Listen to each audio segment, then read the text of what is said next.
So the first thing I'm going to read from is my play, Sunset Baby. So I'm just going to show you just some stuff. I think you're looking at the original image to my play, Sunset Baby. This is when it was at the Gate Theater. Does everybody see that? It says Dominique Morisseau, Sunset Baby, Dominique Morisseau, over in Modern Plays. Do you guys all see that? Yeah, we got it. Cool. So I'm gonna do this a little differently. I'm gonna share what's on my desktop now. So we'll just go through all the things. So these are the pictures from the production, but I'm gonna read you a little bit of the scene between Damon, who was played in my original production at Labyrinth Theater by Harvey Gardner Moore, and Nina's DeWanda Wise, who is also the lovely DeWanda Wise. We used to work at CAT together, actually. And so this is from Sunset Baby. I'm a fast to the part that I'm looking for. So y'all just watch me on my computer do all the things. What I want to say is this piece that I'm about to read for you. So Sunset Baby is about a young woman, Nina, and her father, who was a political prisoner. And Nina had inherited all these letters from her mother when her mother was a political activist as well, and her mother died. Nina inherited the letters that her mother had written her father, all these love letters that she wrote her father while he was in jail that the father never got. She never mailed them. And now these letters are worth money because they're freedom letters from two activists, love letters from one activist to another. All these students want money and all these things for them. So Nina's father, who she'd been estranged with, shows back up and asks her about the letters. He wants to see the letters. And so now here goes. Nina thinks her father's after these letters just for the money. We don't know why he's after. He ends up finding Nina's boyfriend, who's a drug dealer, Damon. Nina is also a drug dealer. And they find Damon. Kenyatta, her father, finds Damon on the street, and Damon brings him back to the house. Kenyatta is fishing for these letters, but he and Damon start having a conversation. And the description about Damon, before I read this, the description about Damon in the character description is that today he's a drug dealer, he's a this, he's a that, but tomorrow he could be a brilliant scholar and intellect, right? And so Damon and Kenyatta are having a battle of the wits right now. And so that's what this moment that I'm going to share with you is about. I'm trying to see where I wanted to start this. Here we go. So he says, so Kenyatta asks Damon, so tell me how you met. Ain't romantic. You sure you want to hear this? I'm asking. What difference do it make? We met. Makes no difference, just curious, finding out about her life. Some things better left unknown. You and her plan to move in together? We got traveling plans. I'm gonna take her to see the world. That right? That's what all this paper pushing is about. Gotta make moves, get the funding, get up out of here, move overseas. She's on this London kick right now because of the free healthcare or whatever, but I'm on that Rio tip. We'll see if I can charm her over to Brazil. England will burn a hole in my pocket before I get through customs. What do you know about Brazil? I know they got slums, just like over here. You could survive in one slum, you could survive in them all. A Brazilian slum over in East New York project. I'm not choosing the slums, I'm just saying what's over there. It's also beautiful women and Latin folks that are really Black and political consciousness in the lowest of the masses. Social dynamite, that's what they got over there. Social dynamite. You know Steven Spitzer, the academic, breaks down these two terms, social junk and social dynamite. The social junk, those are the group of folks who've fallen through society's cracks or been pushed through, whatever. And now they are the dependent class, the people stuck on government handouts and whatnot, accept the roles given them. Then you got the social dynamite, same conditions, fell through society's cracks, but they fight back, rebel against the governments that are asking for handouts, explode and be heard or whatever. Dynamite, junk, thin line, right?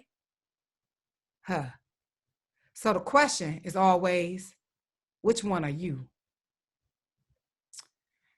And I'm gonna just take it off of that. And so this was Sunset Baby. This was the flyer from Sunset Baby in the production that we had in New York City at the Labyrinth Theater, right? So that's that. That was from Sunset Baby. And so I'm going to get rid of those things now. I'm going to share the next one with you guys. I'm just spit some of these and then we'll come to how I know what I want to I want to show you. I do want to show you one more thing. I just want to say in the creation of Sunset Baby, what this means to me. So, so this here, this picture right here, can you guys all see that? That is me. That is a picture I had saved in my computer called Sunset Baby. This has inspired my play. This is a picture my daddy took of me. I just lost my father in February.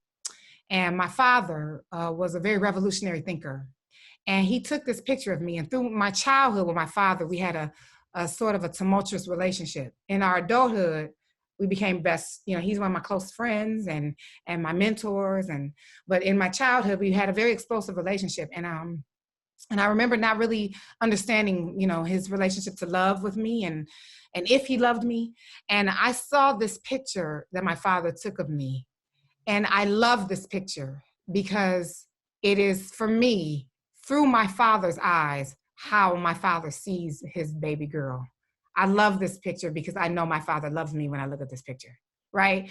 And so when I was creating Sunset Baby, Nina, in our story, finds a picture like this that her father took of her in the sunset, and it speaks volumes to their relationship for her. So that's Sunset Baby. Okay. Now we'll go to my play Skeleton Crew. What I want to tell you about Skeleton Crew. So what I'm going to share with you is my favorite scene, one of my favorite scenes from Skeleton Crew. I love Skeleton Crew. This is one of my favorite scenes from Skeleton Crew. Welcome to my desktop. Boom, boom, boom. Here we go. So this is Jason Durden and Nakia Mathis, who played Dez and Shanita in the original production of Skeleton Crew at the Atlantic Theater. They are two of my favorite characters for a number of reasons. Shanita is pregnant and working in the factory. This is another one. The legendary Linda Gravatt also played the lead, Faye. And Faye and Shanita, in the scene that I'm going to read to you, these two are going to have a conversation because the factory is closing. And Faye knows, and Shanita does not know yet. But Shanita deeply, deeply cares about her job. She's kind of in denial about everything that's happening. And so Faye is concerned about her and wants to sort of, without telling her what's happening, sort of tell her that she needs to be thinking about what else she's going to do with herself, especially because she's pregnant. So this is the scene. We're going to start here, where Faye asked Shanita, you got a plan for yourself regardless? Got offered a job over at the copy center on 8 Mile. My cousin used to be the manager, but she moving offices, said I could come take over. That sounds good. Not to me. What I'm going to do at a copy center, day in and day out, running paper through these simple machines for what? Don't got the same kind of pride this work got. Here, I feel like I'm building something important. Love the way the line needs me. Like if I step away for even a second and don't ask somebody to mind my post, the whole operation has to stop. My touch, my special care, it matter. I'm building something you can see come to life at the end. Got a motor in it. And it's gonna take somebody somewhere. Gonna maybe drive some important businessman to work. Gonna get some single mama to her son's football practice. Gonna take a family on their first trip to Cedar Point. Gonna even maybe be somebody's first time, who knows? But I like knowing I had a hand in it, That's why I'm gonna turn her down. Your cousin? Don't wanna work at no copy center. What's life at a copy center? Maybe you don't wanna do that yet. Always nice to have something behind you in case you need to cover your ass. Cover my ass for what? Do something I don't believe in? I figure y'all is right. Time to stop worrying about something that may not happen. Working in this industry is what I do. Uncertainty is always there, but it's the work I'm made of. In me from my daddy. Wanted a son, but got me instead. Always been good with my hands. And this is something that makes him proud of me. Not being pregnant before I'm married. Not being over 25 and building a family by myself. But this, being a highly skilled job setter, That's something I can stand on. Everybody can't say that. Everybody can't do what I do. I belong here. Ride it till the wheels fall off, right? So that's Faye and Shanita. And I don't know if I neglected to say this is about the auto industry in Detroit, the 2008. This is the last stamping plant, and they work in the factory and on the brink of their factory closing. I always really like what Shanita feels about working in the factory because I have family that worked in the factory. I have my aunt worked in the factory for many years, and so they're important. So that's Skeleton Crew. So I want to share your prompt. I want to say the prompt out loud. So I want you guys to think about the time we're in of social junk and social dynamite based on what Damon was talking about in Sunset Baby. What does social junk look like? What does social dynamite look like? Imagine you are talking to Kenyatta and he asks you, which one are you? What do you say? And what defines you as such? So please think about that and let that take you into whatever direction it takes you in. If you want to just answer one or all of those questions, it's fine.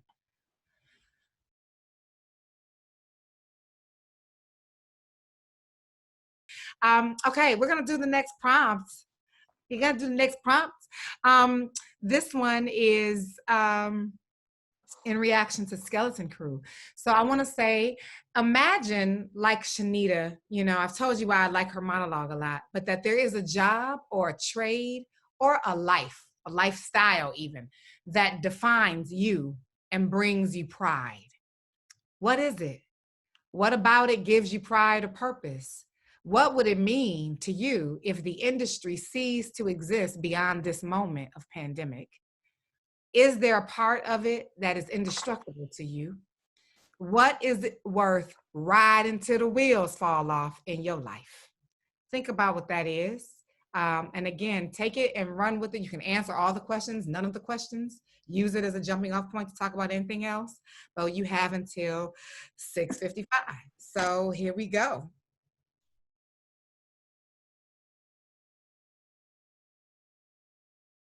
Your last prompt, and then we'll do some Q&A. So I want you to imagine, like Omari, of the rules that govern you. If people could know exactly how to treat you to make you emotionally safe and be able to exist fully without restriction, what would be your 10-step rules for them to follow? And if you have time in your writing, decide who needs to hear them first and set up how you would like to present these rules to them. For instance, Omari says to his mother, "I've been thinking about what you asked me. Here I go." What is your character's intro? How do they start to tell the person that needs to hear the rules, "I need you to hear these rules"? So think about both of those two things, whether it's you or the character in your head. But what are the 10 rules that govern you? And we have until 7:12, so you guys can begin now.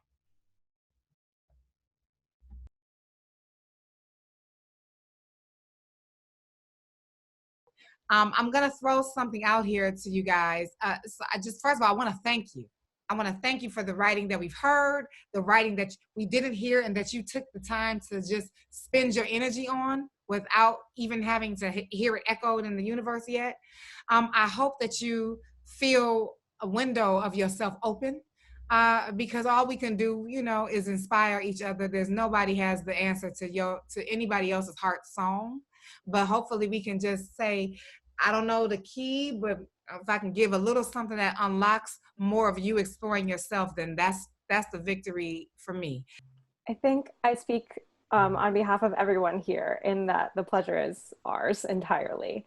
This has been so moving and exactly what I feel like is so needed right now. I would encourage everyone to unmute yourself, please, to give a large, large round of applause to Dominique. Thank you so much.